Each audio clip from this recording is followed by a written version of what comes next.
大家好，我是大七，欢迎收看本期的营养美食百科。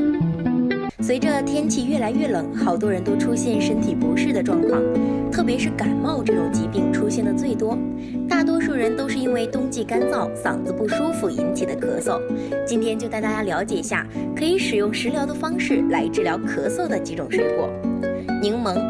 檬皮的祛痰功效比柑橘的还要强。当夏季天气比较热的时候，如果饮食上不多加注意，人体的内湿和自然气候的外湿相互感应，湿浊日久淤积就会生成痰。因此，在夏天痰多、咽喉不适时，将柠檬皮加少量的水一起泡着喝，可将咽喉内积聚的浓痰顺利排出。马蹄性寒，果实白白嫩嫩，汁液丰富，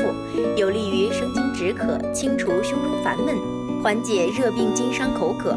而且马蹄中富含水分和粘液物质，具有润肺化痰的功效，可用于阴虚肺热咳嗽、卡吐黄黏浓痰以及